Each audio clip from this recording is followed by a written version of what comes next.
These are water-guzzling crops that we are growing in a state which is predominantly a desert. There's this myth of limitless water. So we have to dispel that myth and then plan accordingly.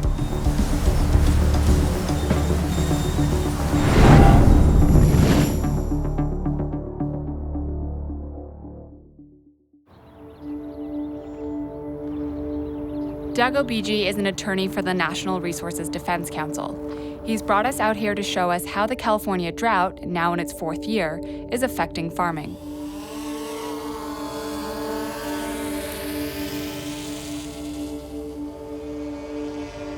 So we're flying over this big irrigation canal, drainage canal. So yeah, we're directly over those fields right there. And that's all flooded. Yeah, so to the right of us, you can see the reflection. That's all rice fields that are flooded. Almost all the rice in California that's grown is grown with flood irrigation. We're really talking, 19th, 20th century technology here. This is what California looks like at the height of the drought. Acres and acres of flooded fields. California is in the 4th year of the worst drought to hit the state in 1,200 years. For the first time, Governor Jerry Brown issued statewide mandatory cutbacks for residential water use. But many farmers are still using as much water as ever. The idea of your nice little green grass getting lots of water every day, that's going to be a thing of the past. People are going to have to start painting their lawns green if they want green lawns this summer. The reality is, these cutbacks aren't going to do much to save water during the drought. California is the #1 agricultural state in the nation, but it depends on water and it uses a tremendous amount of water. It's agriculture, not ordinary people, that uses almost all of the water in California. In fact, farmers use 80% of the state's water, even though agriculture only makes up 2% of California's economy. So while homeowners are forced to let their lawns go brown, farmers get to flood their fields. So water rights and who gets to use what water is pretty complicated in the state. What's kind of a rundown? If I'm a farmer, how do I know what water is mine and how much I can use? The folks whose predecessors came out here, their parents, grandparents, great-grandparents, came out 100 years ago, tacked up a sign next to a tree and started diverting water.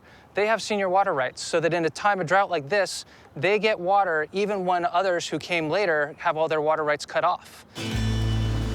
And if you don't use all of the water that you've been allotted, you lose your water rights.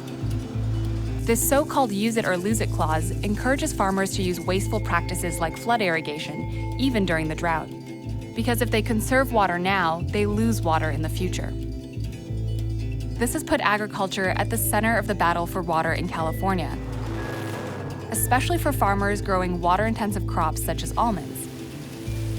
It takes nearly a gallon of water to produce just 1 almond.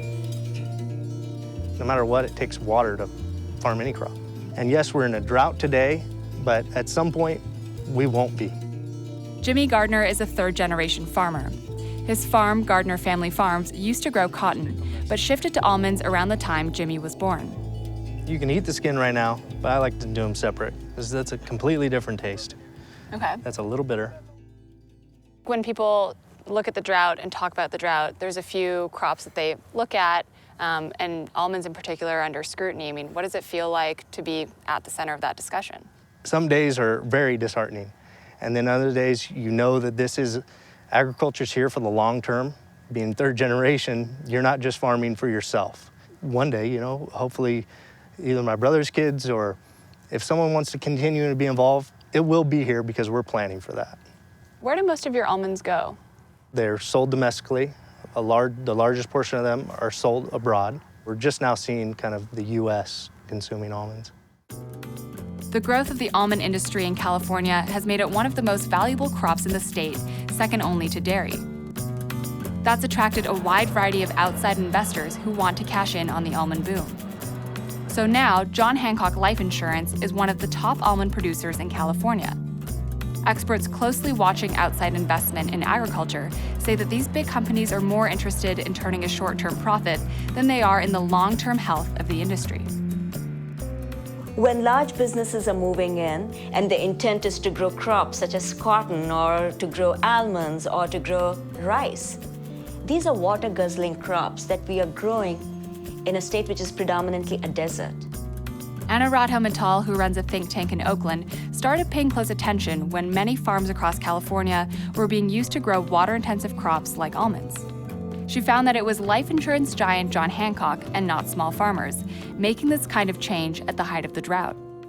What else did your research kind of show when you looked at John Hancock? The institutional investors who have been looking for a new soft commodity to invest in since the burst of the housing bubble and other, the dot-com world, they realize that suddenly the agricultural fundamentals are very attractive.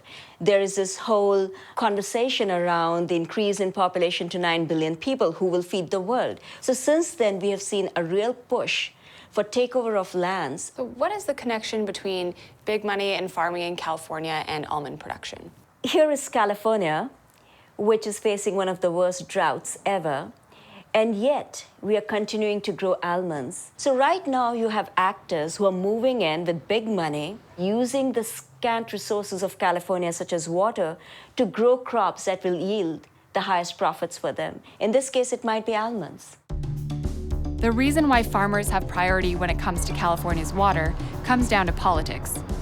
The agricultural lobby influences policy and legislators, not just at the state level, but in Washington as well. Last year, 5 of the top 20 recipients of agriculture campaign contributions were from California. Each politician received hundreds of thousands of dollars in donations from the industry, its lobbying groups, and individuals, like Beverly Hills billionaires Stuart and Linda Resnick. Their company, Paramount Farming, is the world's largest pistachio and almond growing operation. Since 1993, they've donated nearly $5 million to state and federal candidates. One of the most high-profile relationships being with Senator Dianne Feinstein. In 2009, the federal government proposed restrictions of agriculture water use in the California Bay Delta. The Resnicks wrote a letter criticizing them, saying it would be disastrous for cities, businesses, and farmers throughout the state.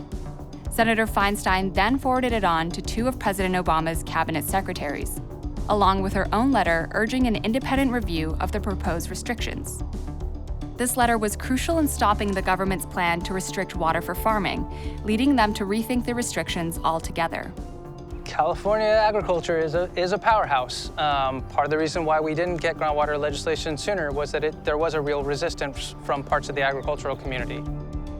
In 2014, California passed legislation which, for the first time in the state's history, regulates groundwater use. Underground water has to be managed and regulated in some way. And due in no small part to agriculture lobbying groups like the powerful California Farm Bureau Federation, the law is limited. It won't go into effect until 2040.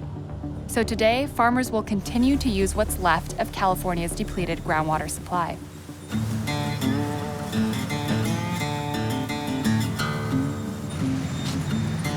So behind me is a groundwater drill. What farmers are doing is they're drilling into the ground to get water because there's little to no water coming from snowpacks or from lakes and streams. In a normal year, farmers usually rely on groundwater for about 1/3 of the water supply, but now, since we're in the 4th year of the drought, farmers are relying on groundwater for 75% of the water they use on the farm. Right now, due to the drought, it's unbelievable. We can't keep up with the demand of wells that there is out there. Steve Arthur of Arthur & Orem Well Drilling has been drilling in the Central Valley for over 40 years. Steve says he's been getting more calls for groundwater drilling jobs than he can handle. Our wait list right now for all 7 rigs, you're looking at right at around a year, maybe a little bit more. How much does it cost for a farmer to set up an operation like this? Just for our part here for this well is going to be around $200,000 to $300,000. Wow. Farmers don't have no other option. If they had another option, believe me, they would much rather use surface water than have to spend this kind of money for a well. What would your business look like if the drought continued for the next decade, 2 decades? It can't continue like this. Farmers cannot go at this pace spending the kind of money they're spending on these wells. It's got to come to an end sooner or later. Right now, we're amongst the highest levels of groundwater depletion in the world. Probably worse than Jay Familietti is one of the top groundwater researchers in the world. He's currently at NASA's Jet Propulsion Laboratory, measuring how much water is actually left beneath the Earth's surface. Why isn't groundwater renewable once people start using it? It took thousands, tens of thousands, hundreds of thousands, even millions of years to accumulate. The water is stored deep in rock units called aquifers, and it just takes a long time to build up. So when we use it, we're not going to be getting that water back anytime soon. Do you have any kind of idea of how much depletion we've seen and how much groundwater we have left in the state? We've been, over the last 4 years, using 5.5 trillion gallons of groundwater per year. There's all kinds of issues that suggest that we are past sustainability tipping points. How drastic of a change do you have to make to get back there or try to? Right. We're not coming back, I don't think, to sustainability, meaning we only use the amount that's being replenished. So I think that our best bet is to figure out how to slow the rate of depletion. That sounds depressing. It is depressing. As climate change is projected to make California's periodic droughts more frequent and intense, water issues will keep plaguing the state. And between an outdated water system built over 100 years ago and controversial new groundwater legislation that doesn't go into effect for another 25 years, things seem likely to get worse. Can California continue to grow water-intensive crops during this drought? It's really not sustainable. It's not sustainable in the long run because we'll hit the bottom of those aquifers. You know, there's this myth of limitless water. So we have to dispel that myth and then plan accordingly.